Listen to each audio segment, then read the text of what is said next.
जय हिंद, वंदे मातरम। नमस्कार मित्रों, आप देख रहे हैं अदिति एजुकेशन पॉइंट और आज हम लोग क्लास 8 का साइंस का चैप्टर 5 देखेंगे। चैप्टर का नाम है पौधों और जंतुओं का संरक्षण। तो चलिए आइए एक एक करके सारे सवालों का उत्तर हम लोग जानते हैं। प्रश्न संख्या 1 का क नंबर है, वह क्षेत्र जिसमें जंतु अपने प्राकृतिक आवास में संरक्षित होते हैं डैश कहलाते हैं। तो इसको हम लोग पहले भी पढ़ चुके हैं। जो वह क्षेत्र जहाँ प्राकृतिक आवास में संरक्षित होता है तो अभयारण्य कहलाता है। क्या कहलाता है? अभयारण्य। किसी क्षेत्र विशेष में पाई जाने वाली स्पीसीज विशेष क्षेत्र स्पीसीज कहलाती है। स्पीसीज मतलब होता है जाति, स्पीसीज मतलब जाति। जैसे आदिवासी हो गया। प्रवासी पक्षी सुदूर क्षेत्रों से डैश परिवर्तन के कारण पलायन करते हैं। पलायन माने चले जाते हैं एक जगह से दूसरे जगह, तो इसको जलवायु के कारण से। किस कारण से? जलवायु के कारण से। नेक्स्ट है कुछ प्रश्न में यहाँ दिया हुआ है कुछ शब्द, उसको बताना है जो क्या अंतर है। पहला है वन्य प्राणी उद्यान और जैवमंडलीय आरक्षित क्षेत्र, चिड़ियाघर, अभ्यारण्य, संकटापन, विलुप्त स्पीसीज, वनस्पति एवं प्राणी जगत। तो आइए एक एक करके सबको देखते हैं। वन प्राणी उद्यान, इसमें क्या है? इसमें है वनों के तरह कुछ ऐसे भी क्षेत्र हैं जहाँ वन्य प्राणी परिरक्षित और संरक्षित रहते हैं। परिरक्षित और संरक्षित रहते हैं, ये वन्य प्राणी उद्यान कहलाता है। वन्य प्राणी उद्यान जैसे मान लीजिए बाघ है या गैंडा है, उसकी जाति खतरे में है तो उसकी रक्षा के लिए अभयारण्य या उद्यान टाइप का, बगीचा टाइप का घेर कर बना दिया जाता है ताकि कोई भी शिकारी इसको आसानी से शिकार नहीं कर सकते हैं, और सरकार के द्वारा यहाँ पर गार्ड वुड लगा दिया जाता है। जैवमंडलीय, वन्य जीव, पौधों और जंतु संसाधनों और उस क्षेत्र के आदिवासियों के पारंपरिक ढंग से जीवन यापन के लिए है। जैवमंडलीय, यहाँ कुछ और भी है। आरक्षित क्षेत्र मतलब एक क्षेत्र होता है जहाँ पर वन भी होते हैं और लोग भी होते हैं जो जंगलों में रहते हैं। ठीक है, तो ये संरक्षित क्षेत्र होता है। चिड़ियाघर क्या है? चिड़ियाघर में मानव द्वारा निर्मित एक कृत्रिम आवास है जिसमें विभिन्न प्रकार के जीव जंतु होते हैं, दूसरा कुछ नहीं।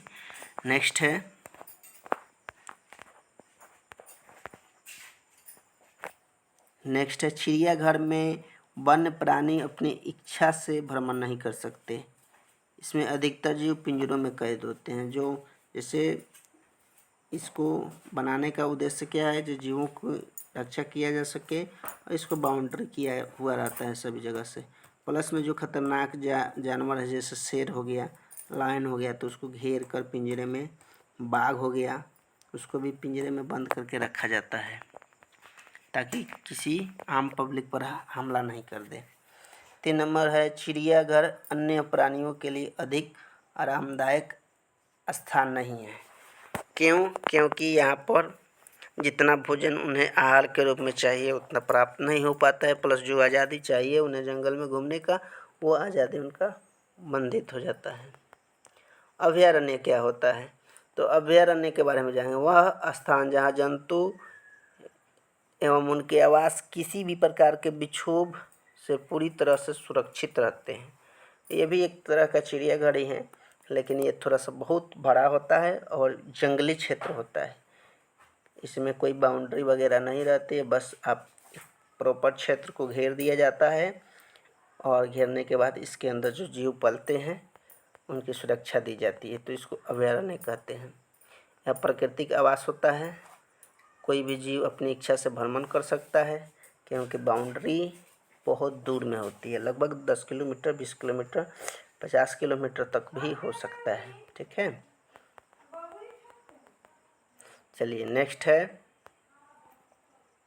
संकटापन स्पीसीज। कुछ जाति ऐसे हैं जो विलुप्त होने के कगार पर हैं, जैसे सफ़ेद चीता, शेर, हाथी, जंगली भैंसे, तो इनकी रक्षा के लिए बहुत सारे, जैसे बाघ के रक्षा के लिए प्रोजेक्ट टाइगर चलता है इंडिया में, पहले से ही चल रहा है।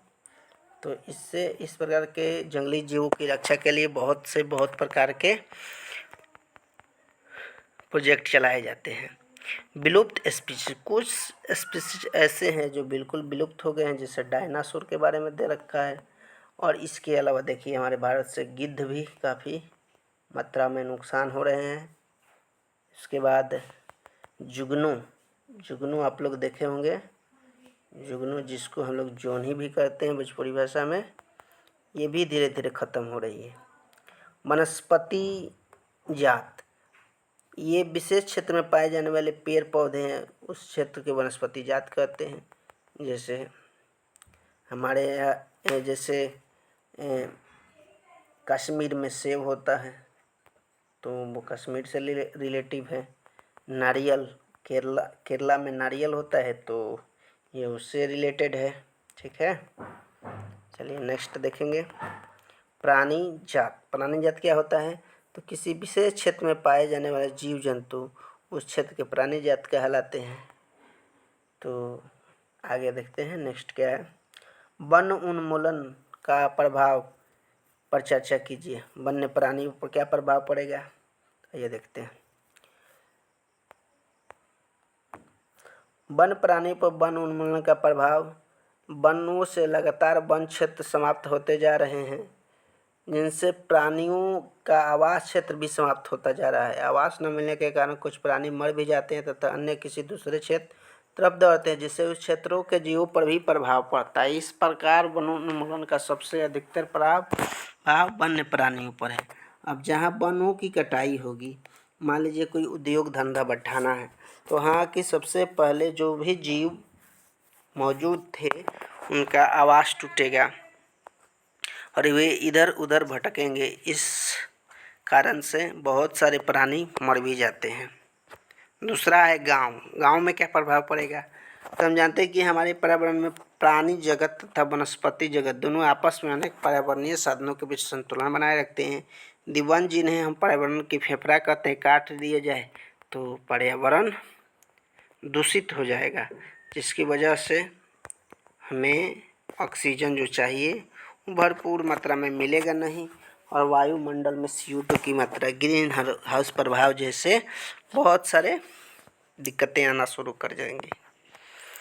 ग्रामीण क्षेत्र, हम जानते हैं कि वे ग्रामीण लोग जिनके गांव वनों के समीप हैं, अपनी जीविका के लिए तथा अपने दैनिक जरूरतों के लिए वनों पर निर्भर रहते हैं। यदि वन काट दिए जाएंगे तो इन लोगों का जीवन बहुत अधिक प्रभावित होगा। इसके साथ साथ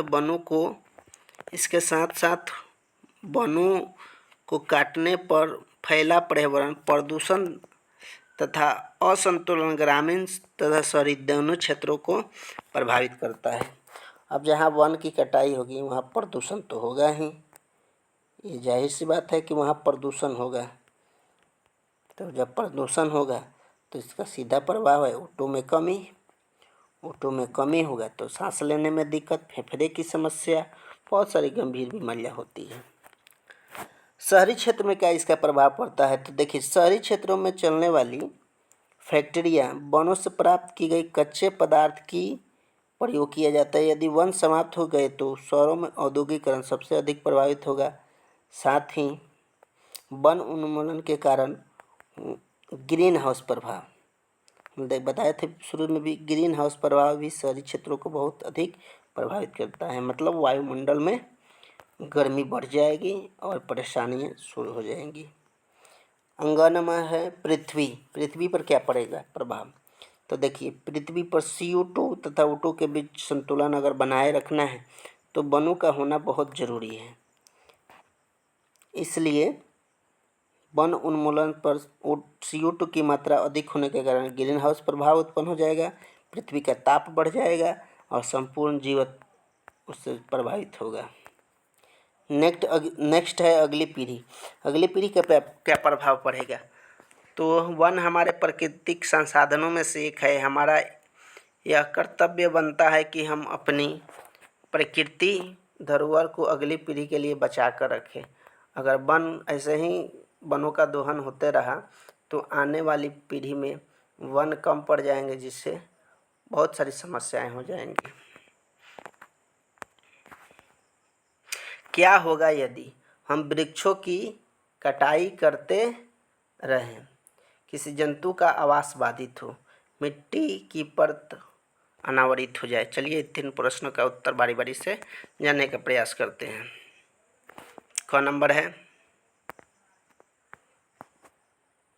हम वृक्षों की कटाई अगर लगातार इसी दर से करते रहेंगे तो कुछ समय पश्चात अधिकतर वन क्षेत्र समाप्त हो जाएंगे। वन उन्मूलन से पृथ्वी पर ताप एवं प्रदूषण के स्तर में वृद्धि होती है। इससे भौम जल भी स्तर भी नीचे गिरता है और बहुत सारी समस्याएं उत्पन्न हो जाएगी। CO2 की मात्रा बढ़ती है, जिससे प्रकृति में असंतुलन आ जाता है।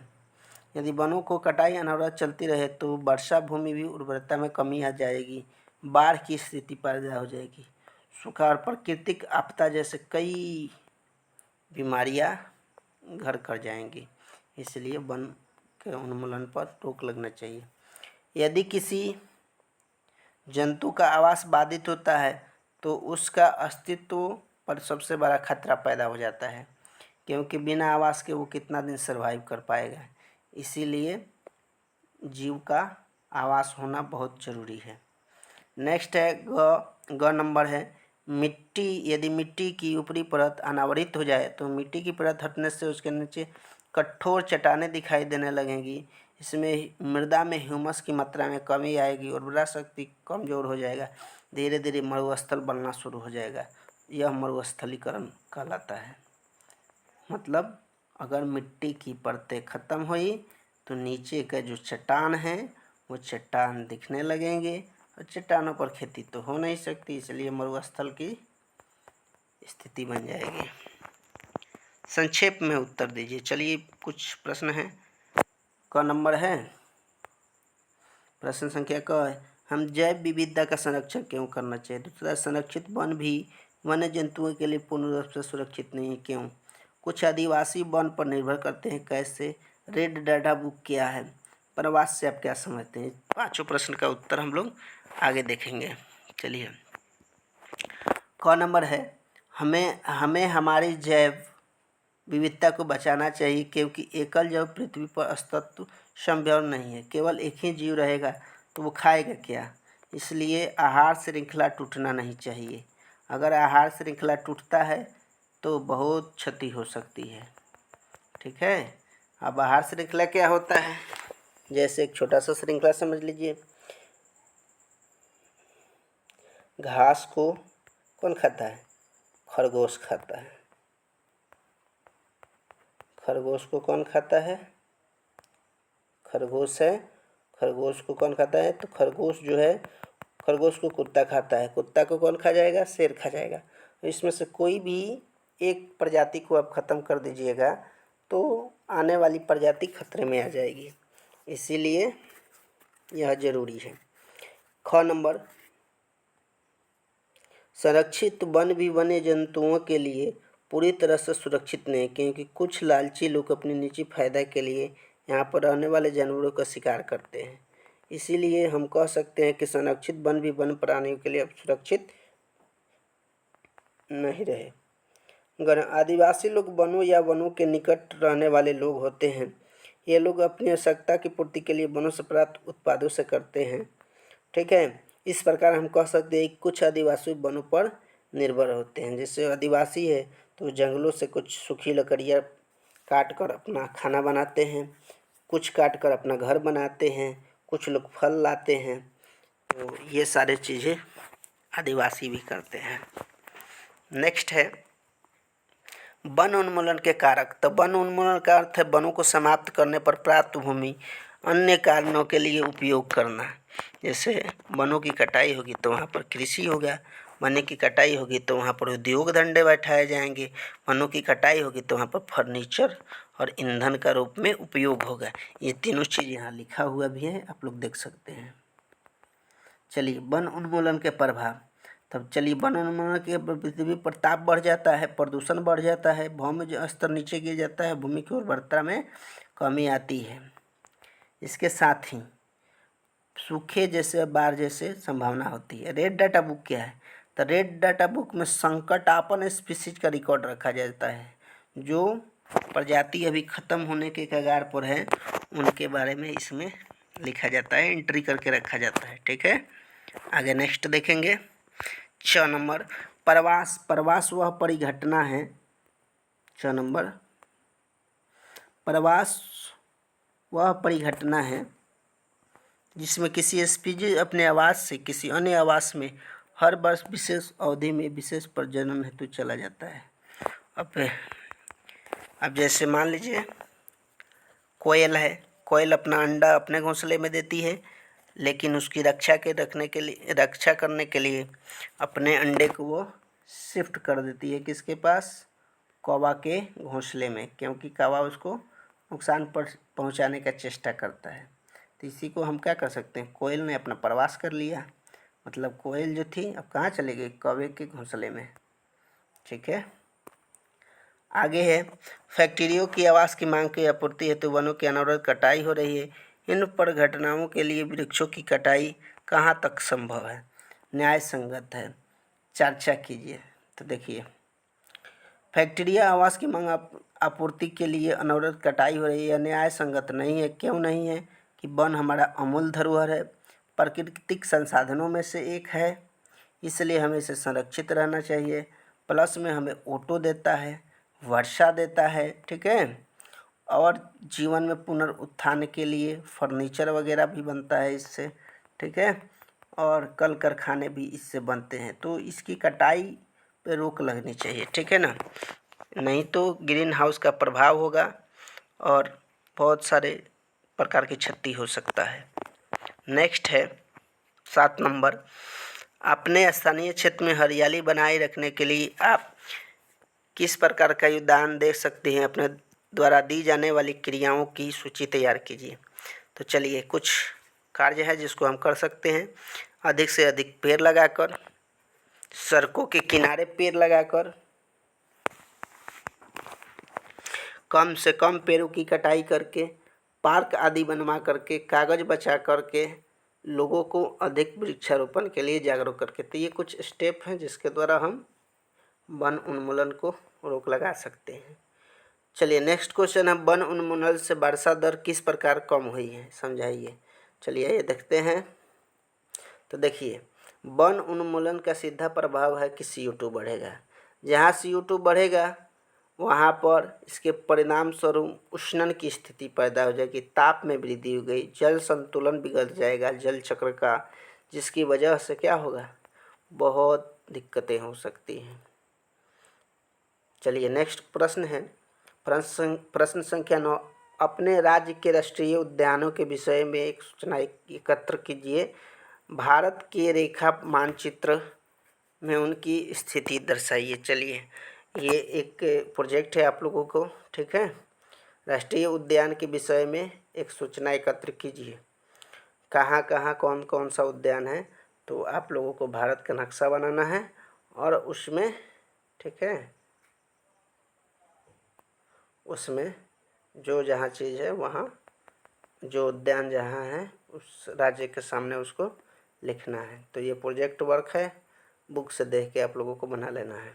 ठीक है, नेक्स्ट है, हमें कागज़ की बचत क्यों करनी चाहिए? तो चलिए कागज़ की बचत के बारे में हम क्यों करना चाहिए, आइए देखते हैं। देखिए, कागज़ बनाने के लिए 1 टन कागज़ बनाने के लिए 17 वृक्षों की आवश्यकता पड़ती है। और इससे वृक्ष कहाँ से आएंगे? तो वृक्ष को काटा जाएगा। तो इसलिए इसको पुनः चक्रण मितव्यता से उपयोग, माने मतलब ज़्यादा नहीं, जितना ज़रूरत है उतना पुनः उपयोग करिए। जन जागरूक अभियान चलाइए जो वृक्षों की रक्षा की जाए।